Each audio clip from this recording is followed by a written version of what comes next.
नमस्ते छात्रों, सभी छात्रों को मेरा प्यार भरा नमस्कार। आज हम विषय हिंदी में इकाई पहली की पहली कविता भारत महिमा का अध्ययन करेंगे। भारत महिमा ये जो कविता है, इस कविता में जयशंकर प्रसाद जी इनके रचनाकार है। जयशंकर प्रसाद जी ने हमें बताया है कि अपने देश के गौरवशाली अतीत का मतलब भूतकाल का वर्णन किया है और वो वर्णन सजीव सा है। कवि का कहना है कि हमें अपने देश पर गर्व करते हुए उसके प्रति अपना सब कुछ सर्वस्व न्यौछावर अर्पण करने के लिए हमेशा तत्पर रहना चाहिए। ये जो कवि है जयशंकर प्रसाद जी, ये वाराणसी से है, वाराणसी उत्तर प्रदेश में है। ये छायावादी युग के कवि हैं, बहुमुखी प्रतिभा के धनी, प्रतिभा यानी कि बुद्धि के धनी हैं। ये जयशंकर प्रसाद जी कवि है, नाटककार है, कथाकार है, उपन्यासकार है तथा निबंधकार के रूप में भी प्रसिद्ध हैं। इनकी बहुत सारी रचनाएं हैं और इस कविता में गौरवशाली भारत उन्हें प्रस्तुत किया है आपके सामने। अतीत का, अतीत यानी कि भूतकाल का भारत का वर्णन किया है। कवि हमें कहते हैं, समझाते हैं भारत महिमा इस कविता में कि प्रकृति ने हमारे देश भारत की रचना बड़े प्यार से की है। हमारे देश हिमालय की गोद में बसा हुआ है। हमारा देश सबसे पहले जागरूक यानी कि ज्ञानी हुआ था और इसकी संस्कृति सबसे पुरानी है। प्रस्तुत कविता में छायावाद के प्रवर्तक जयशंकर प्रसाद जी ने हमारे प्यारे देश भारत की इसी महिमा यानी कि गौरव भूतकाल का मनोरम चित्रण किया है।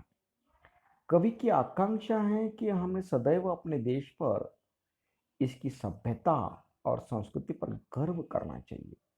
आवश्यकता पड़ने पर हमें देश के लिए अपना सब कुछ सर्वस्व अर्पण न्यौछावर समर्पित कर देने के लिए तत्पर रहना चाहिए। देखते हैं कविता। हिमालय के आंगन में उसे किरणों का दे उपहार, उषा ने हंस अभिनंदन किया और पहनाया हीरक हार। हिमालय भारत का प्रसिद्ध एक पर्वत है उत्तर भारत में। किरणों का, सूरज की किरणें, उपहार का मतलब भेंट सौगात, उषा यानी कि सुबह का समय, सूरज निकलते वक्त का समय, अभिनंदन एक स्वागत, हीरक हार, हीरो हार। इन पंक्तियों में कवि हमें समझाना चाहते हैं क्या हमारा देश, प्यारा भारत देश हिमालय के आंगन के समान है। प्रतिवर्ष, प्रतिदिन, साल के हर दिन उषा यानी कि सुबह का सूरज भारत को सूर्य की किरणों का उपहार देती है। तब ऐसा लगता है मानो हंसकर वो भारत भूमि का अभिनंदन कर रही, स्वागत कर रही। ओस की बूंदों पर जब प्रातकालीन सूर्य, सुबह का सूर्य की रश्मियां उड़ती हैं तो ऐसा लगता है जैसे उषा ने भारत को हीरों का हार पहना दिया हो। सुबह की किरणें जब हिमालय में छाए हुए सफेद से बर्फ पर पड़ती हैं तो ऐसा महसूस होता है जैसे हिमालय को जो रूप वहाँ दिखाई देता है, वो हिमालय का जो रूप वहाँ हमें दृष्टिगोचर होता है, वो रूप हिरोन के हार पहने हुए जैसा महसूस होता है। जो जगह हम लगे जगाने विश्व लोग फैला, लोगों में फैला योम तम पुंज हुआ तब नष्ट अखिल संस्कृति हो उठी अशोक। आलोक का मतलब है प्रकाश, व्योम आकाश, तम यानी कि अंधेरा, पुंज समूह, अखिल संपूर्ण, और संस्कृति संसार, अशोक यानी कि शोक रहित। यहाँ इन पंक्तियों में कवि हमें समझाना चाहते हैं, सबसे पहले ज्ञान का उदय भारत में ही हुआ, अर्थात सबसे पहले हम जागरूक हुए, ज्ञानी हुए, फिर हमने पूरे विश्व में ज्ञान का प्रसार किया। इसके कारण समग्र पूरा अखिल संसार आलोकित यानी कि प्रकाशित, ज्ञान के प्रकाश से आलोकित हो, अज्ञान रूपी अंधकार का विनाश हुआ, नष्ट हुआ, और संपूर्ण सृष्टि के सभी दुख शोक दूर हो गए। विमल वाणी ने विना ली, कमल कोमल कर, करने के हाथ में सप्रीत यानी कि प्रेम के साथ, सप्त स्वर सारे गम पद निसा, सप्त सिंधु सात नदियों का संगम, सात नदियों की धाराएं की आवाज, मधुर आवाज में उठे, छिड़ा तब मधुर साम संगीत। साम चार वेद है, अथर्ववेद, यजुर्वेद, सामवेद, ये जो चार वेद है, ऋग्वेद, ये चार वेदों में सामवेद में संगीत का महत्व विस्तारित किया गया है। तो कवि का कहना है ये संगीत जो है वो सामवेद में जो मौजूद है, उपस्थित है, वो सामवेद की रचना कब क्यों कैसी हुई? वाणी की देवी कौन है? वीणा पानी यानी कि सरस्वती ने इसी पवित्र भूमि पर प्रेम के साथ अपने कमल के समान कोमल करों में यानी कि हाथों में वीणा उठाई। भारत देश में सरस्वती ने, ज्ञान की देवता ने वीणा उठाई और उस वीणा के तारों से मधुर संगीत की स्वर छिड़े हैं। उसकी झंकार से सप्त सिंधुओं में, सात नदियों के प्रवाह से जो आवाज आती है, वो सातों स्वरों की मोहक, सप्त स्वर होते हैं ना, सारे गम पद निसा, की मोहक सरगम गूंजने लगी, मधुर संगीत का जन्म हुआ। और इसी महान देश में संगीत के वेद, सामवेद की रचना है। चार वेदों में से सामवेद है, तो उसकी रचना वही सप्त सिंधुओं के सात स्वरों की मोहक सरगम गूंजने से हुई है। विजय केवल लोहे की नहीं, धर्म की रही धरा पर धूम, भिक्षु होकर रहते सम्राट, दया दिखलाते घर घर घूम। भारत के लोगों ने शस्त्रों के बल पर देशों को नहीं जीता। कई बार हमारा देश जीता है तो वो शस्त्रों के बल पर नहीं जीता, वो अहिंसा पर विश्वास रखता है। यहाँ प्राचीन काल से ही लोगों के मन में धर्म की प्रखर भावना रही है और उन्होंने संसार में धर्म का प्रचार किया है। यहाँ गौतम बुद्ध, वर्धमान, महावीर जैसे धर्म पुरुष हुए जिन्होंने विशाल साम्राज्य, उनका अपना अपना विशाल साम्राज्य था, वो राजघराने में जन्मे थे, वो सब कुछ न्योछावर कर छोड़कर भिक्षु का रूप धारण किया उन्होंने, और भिक्षु का रूप धारण करने के बाद घर घर में घूमकर लोगों को ज्ञान दिया, लोगों के कष्ट को दूर करने का प्रयास की, कोशिश की, यही धर्म का प्रचार किया। धर्म वही है जो दूसरों की रखवाली करता है, दूसरों की रक्षा करता है। ये सीख हमारे भारत देश ने पूरी दुनिया को दिया है।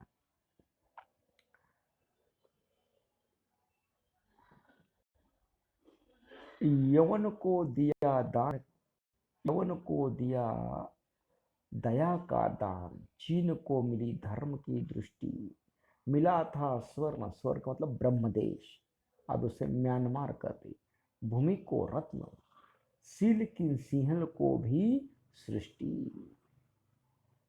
यहाँ कवि हमें समझाते हैं कि भारत देश एक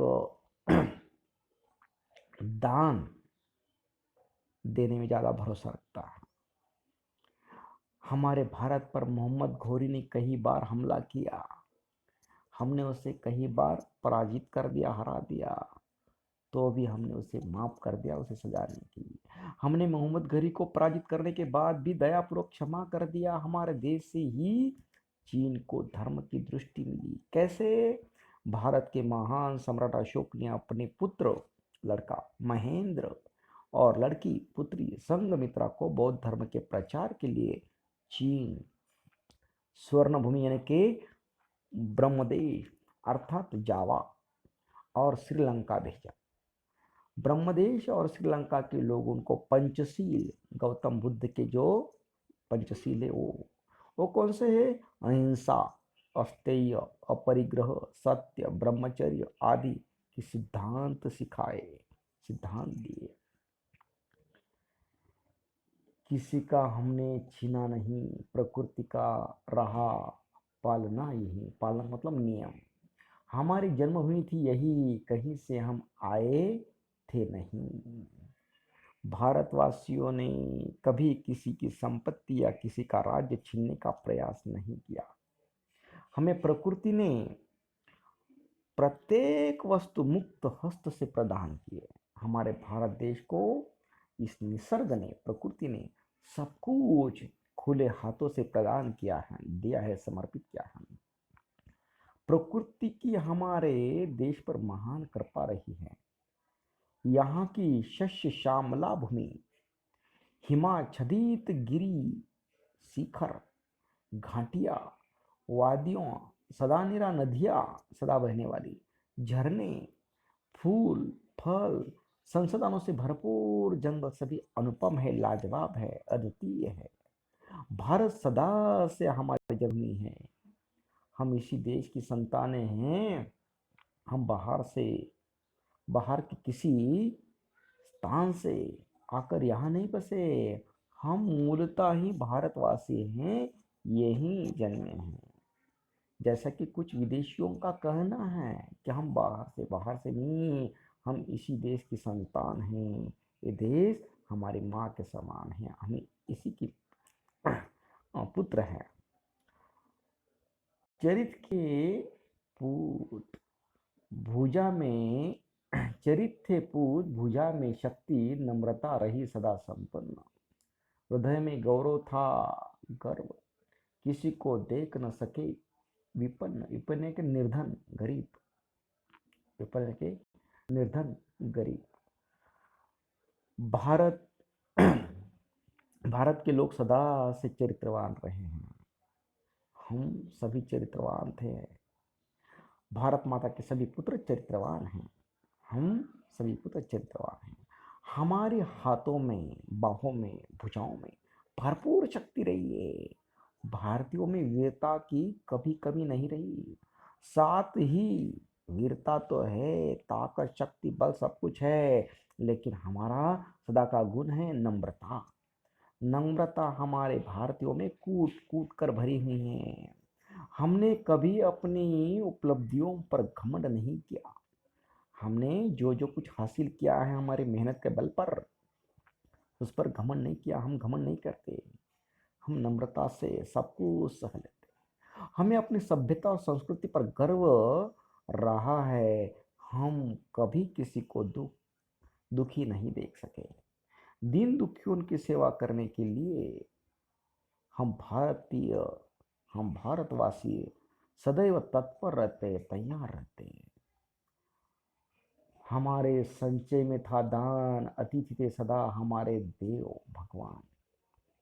हमारे भारतवासी जो भी धन और संपत्ति का संग्रह करते हैं, वो दान के लिए करते हैं। दान वीरता भारतीयों का महत्वपूर्ण गुण है, मूल्य है। हमारे देश में अतिथि थे सदा हमारे देव यानी कि भगवान ईश्वर।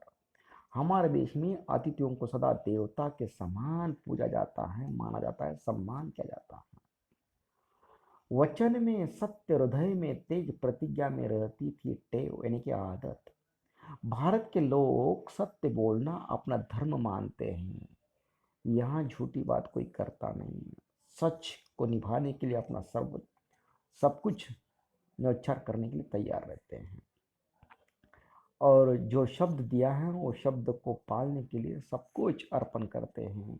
जैसे राजा हरिश्चंद्र ने सपने में राज्य भरत को दिया था और राम को वनवास, उन्हें उनकी जो संतानें थी उनको सपने में वचन दे दिया, वही वचन की पूर्ति के लिए राम वनवास चले गए और भरत ने राज्य संभाला। हमारे हृदय में तेज था, गौरव था, हम सदा अपनी प्रतिज्ञा पर अटल रहते हैं। प्राण जाए पर वचन न जाए हमारा जीवन मूल्य रहा है।